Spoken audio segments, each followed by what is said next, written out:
Item 60, très à la mode, déficit neurosensoriel du sujet âgé. Donc là, on touche à la question, bien sûr, de handicap, de dégénérescence.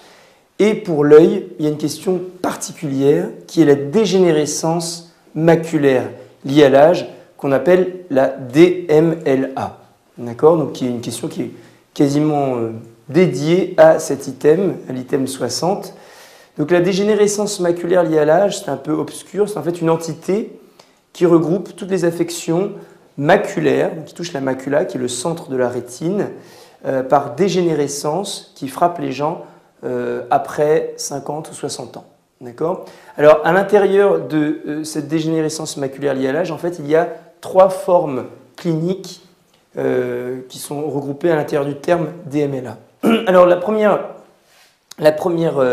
forme clinique, c'est ce qu'on appelle les précurseurs. C'est ce qu'on appelle la pré-DMLA, donc pré-dégénérescence maculaire de la rétine, ou même des fois on l'appelle juste MLA, maculopathie liée à l'âge. Alors dans les précurseurs, en fait, on retrouve au fond de l'œil ce qu'on appelle des drusènes.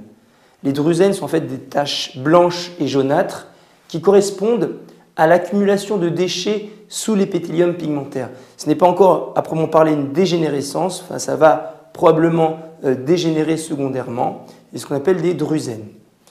La deuxième forme clinique de la DMLA, c'est ce qu'on appelle la DMLA atrophique. Elle est connue aussi sous le nom de forme sèche. Et en fait, on a une atrophie de la rétine, c'est-à-dire un amincissement, une disparition de la rétine au niveau de la macula due à l'âge. Et on verra au fond de l'œil des vastes plages d'atrophie, ça devient blanc en fait, sans qu'on puisse rien y faire.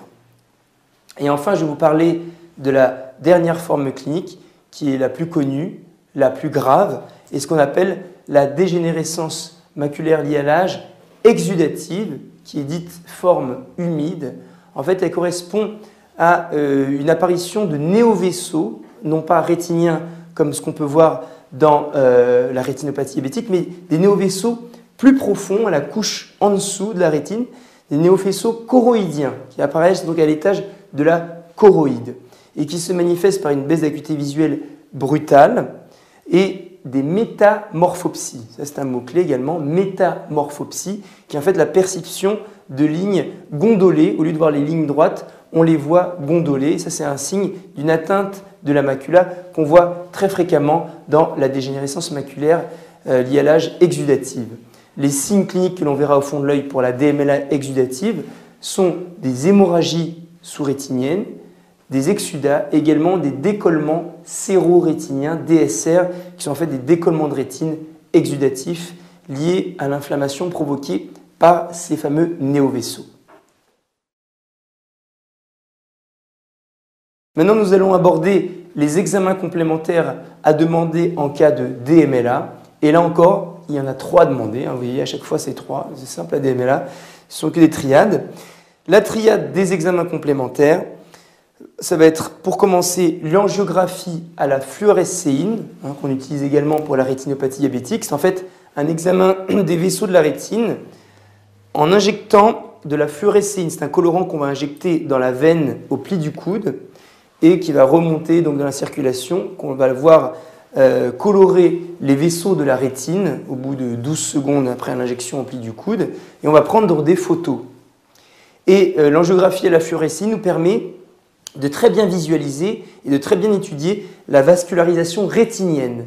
Donc on pourra voir ou du moins suspecter ces fameux néovaisseaux, même si on ne les verra pas très bien, on verra quand même, on suspectera un endroit où il y a ce qu'on appelle une hyperfluorescence et des phénomènes de diffusion.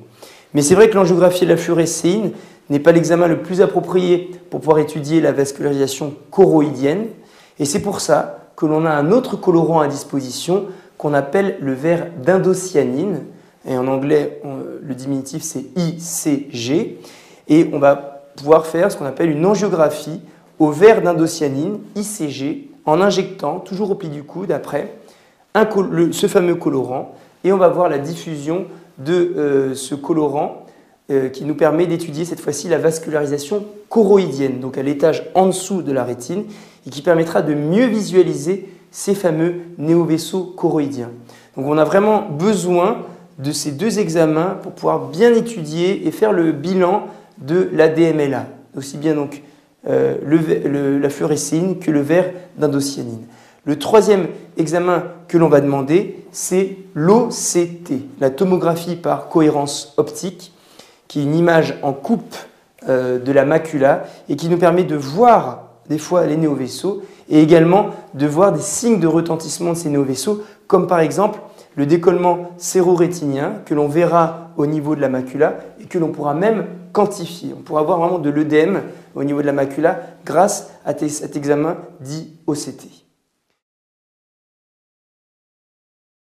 Enfin, on va aborder la question du traitement. Le traitement très simple, vous allez voir, pour les précurseurs et pour la DMLA atrophique, le traitement est le même, c'est-à-dire qu'on va donner une supplémentation en vitamines et en antioxydants qui ont prouvé leur efficacité pour retarder l'évolution de ces maladies, qui ne pourront pas malheureusement les guérir, mais du moins ralentir leur évolution. On proposera également aux patients une rééducation en basse vision pour qu'ils apprennent à utiliser leur champ de vision périphérique, sachant que leur champ de vision central sera bien sûr atteint à cause de la maladie, et également une surveillance. On est malheureusement assez démunis dans ces deux formes cliniques de DMLA. Pour la troisième forme de la DMLA, ce qu'on appelle la DMLA exudative, la forme humide, il y a un autre arsenal thérapeutique disponible, mais maintenant le plus courant est d'utiliser ce qu'on appelle les injections intravitréennes d'anti-VEGF depuis quelques années. C'est un traitement assez récent et c'est le traitement qui est le plus utilisé maintenant dans la DMLA de type humide. On va injecter à l'intérieur de l'œil un produit qui est en fait des anti-VEGF. Ce sont en fait des molécules qui vont bloquer les récepteurs au VEGF. Les VEGF sont en fait des facteurs de croissance vasculaire. Et en bloquant ces récepteurs de facteurs de croissance vasculaire, on va bloquer également l'apparition des néovaisseaux. On va pouvoir entraîner leur régression grâce à ces injections répétées à l'intérieur de l'œil de ces molécules anti-VEGF. Il y avait avant ce qu'on appelait aussi la photothérapie dynamique, qu'on utilise maintenant beaucoup moins, maintenant qu'il y a l'apparition de ces molécules.